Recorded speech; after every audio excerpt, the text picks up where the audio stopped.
We are here, part 2. We're just masking up the car. We're going to be doing the rechop. We're keeping the chop pretty small, more just to fix up all the lines. So we're just going to mask this, just shoot some paint on it, and then actually do our cut lines in between the tape, just to keep it down to about a 3/4 inch chop or so. And to give Dan some lessons on future chops.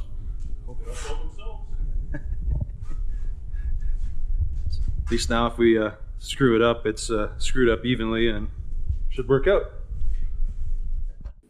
So right now Dan is chopping the lid off. Basically we're just going to cut the tack welds loose on the lid, and we're going to flip it. We'll probably do it on the ground and then on the car, because we did paint our gaps. So we're going to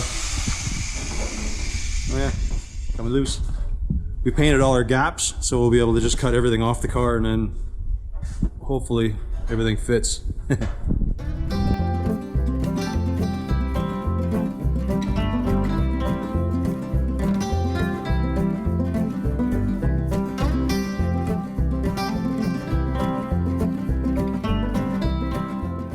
So we're gonna see after that whose side's more straight. Well, I know my side's perfect. There's no issue there. I want it to lean a little bit, some bags or something.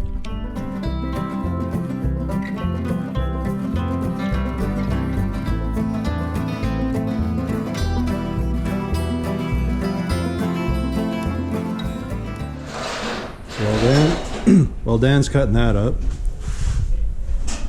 I'm going to start working on the front motor plate.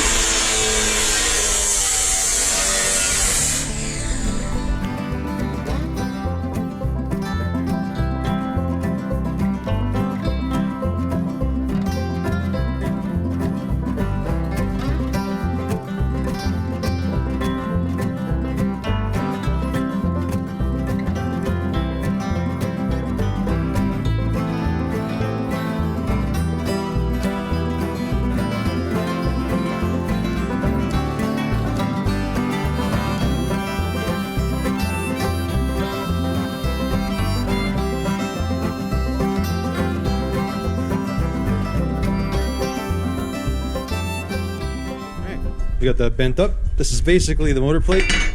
I have some gussets that'll have to go on here yet, and then the lower plate, he's got some gussets once we figure out where it's got to go in the car there.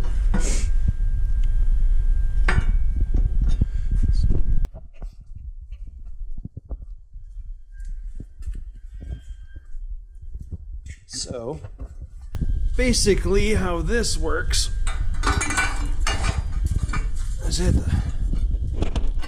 bolts onto the front of the motor like that. You can see that well. And then yeah, just mount some pucks on the bottom either side.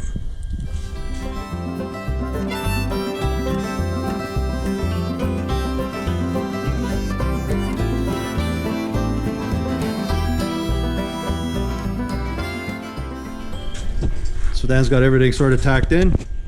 Just got him to do a relief cut up here so he can get his windows and stuff all lined up. So, yeah. I had it perfect before you got involved. Yeah, all good. Perfect. So, you can see he's got everything sort of tacked. Everything's still wedged out of place. Dan's gonna have to do some slices and just kind of get everything jiving together everywhere. But it's tacked in. Looks pretty square.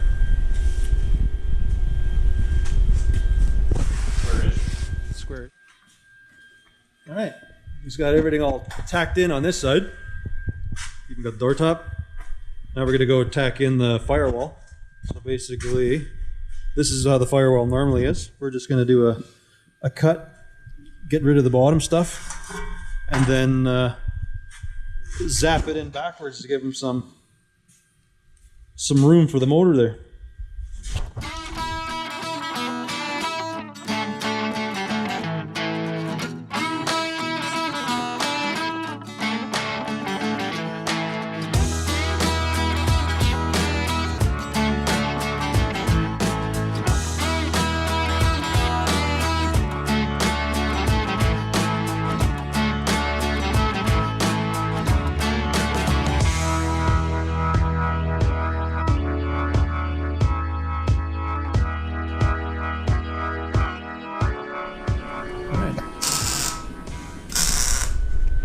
sand stacking that in. And you can see how the firewalls flip. It's pretty nice. All right. I skipped through the amount of suck making this thing. So we're about to watch Dan make the next one.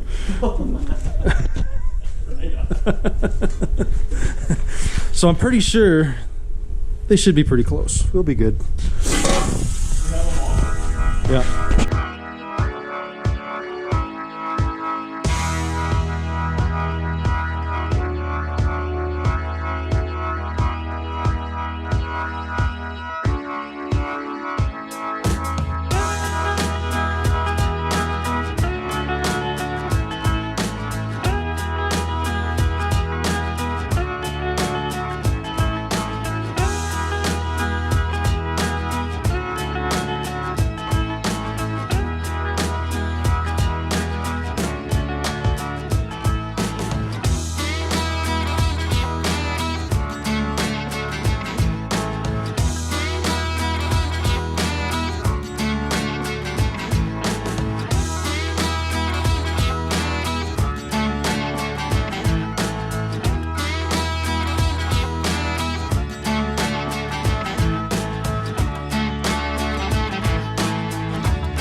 So he got his 283s, got his motor in. He's just sliced up the firewall there. We're making clearance so we can push the motor back as far as we can. It's got a snazzy Turbo 400 behind there. Lightweight. Yeah, nice and fancy.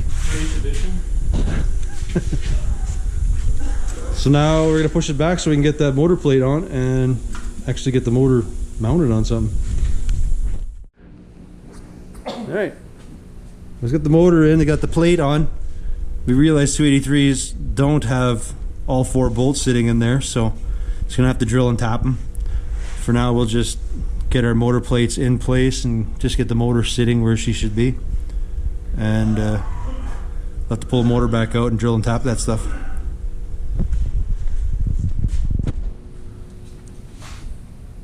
All right, here we are. It's been rechopped, tacked together. Didn't do anything with the diff. We got the motor in. It's sitting on its I call them horseshoe or a saddle mount. I don't really know what it's technically called, but we're sitting on there. We got ourselves a set of Canadian motor mounts underneath there. Just a set of hockey pucks under there. That's pretty good. That'll work nice. The firewall is zapped in. You'll have to do a recess for the distributor. We built some horns for the lake style headers. We just tacked them on just to get a look, see how it goes. We'll have to clean up the back, baffle it yet. But yeah, overall pretty good for I don't know, a day of thrashing here.